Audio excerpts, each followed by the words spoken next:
হস্তিনাপুরের রাজসভা প্রভাতের আলো জানলা দিয়ে ঢুকে পড়েছে। সভায় উপস্থিত সকলেই আজ অদ্ভুত উত্তেজনায় ভরপুর, কারণ একজন অহংকারী পণ্ডিত সুদর্শন পাণ্ডবদের জ্ঞান পরীক্ষা করতে এসেছেন। সুদর্শন সামনে এসে দাঁড়ালেন, তার দৃষ্টি সরাসরি অর্জুন ও শ্রীকৃষ্ণের দিকে।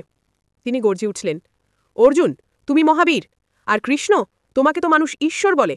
আজ দেখব তোমাদের জ্ঞান ঠিক কতটা গভীর। আমি 3টি প্রশ্ন করব, উত্তর দিতে পারলে তোমাদের মেনে নেব। সভা নিস্তব্ধ হয়ে গেল।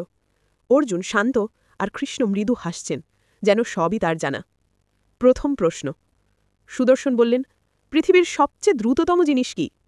সবাই ভাবল, হয়তো বাতাস, হয়তো বজ্র বা দেবযান। কৃষ্ণ ধীরে, অত্যন্ত শান্ত কণ্ঠে বললেন, মানুষের মন। দেহ যতই সীমাবদ্ধ হোক, মন এক মুহূর্তে অতীত, বর্তমান, ভবিষ্যৎ সব জায়গায় পৌঁছে যায়। তিনি আরও বললেন, মন যেখানে ছুটে যায়, জীবনও শেষে সেদিকেই দৌড়ায়। সভা জুড়ে এক ফিসফাস। দ্বিতীয় প্রশ্ন। সুদর্শন আবার জিজ্ঞেস করলেন, সবচেয়ে ভারী জিনিস কি? তিনি নিজেই অনুমান করলেন, পাহাড়, পাথর অথবা যুদ্ধের গদা। কৃষ্ণ শান্ত ভরে উত্তর দিলেন, ঋণ। মানুষের কাঁধে থাকা ঋণের বোঝা পৃথিবীর সবচেয়ে ভারী পাথরকেও হার মানায়।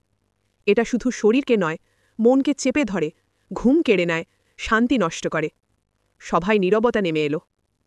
তৃতীয় প্রশ্ন। সুদর্শনের কণ্ঠ এবার আরেকটু নরম। সে প্রশ্ন করল, সবচেয়ে বিষাক্ত জিনিস কি? সবাই ভাবল, সাপের বিষ, কালকুট বা হালাহল। কৃষ্ণ দৃঢ় কণ্ঠে বললেন, মিথ্যা কথা। সাপের বিষ শুধু শরীরকে মারে, কিন্তু মিথ্যা মারে মানুষের বিশ্বাস, সম্পর্ক, ভালোবাসা সব। মিথ্যাই পৃথিবীর সবচেয়ে বিষাক্ত এবং ধ্বংসাত্মক শক্তি। এই উত্তর শুনে সুদর্শন স্তব্ধ হয়ে গেল, তার মাথা নিচু হয়ে গেল সম্মানে। সভায় কৃষ্ণ শেষ কথা বললেন, মনকে নিয়ন্ত্রণ করো, ঋণ থেকে দূরে থাকো, আর সত্যের পথে চলো। এই 3 সত্যই মানুষকে জয়ী করে, যেমন গীতায় আমি বলেছি।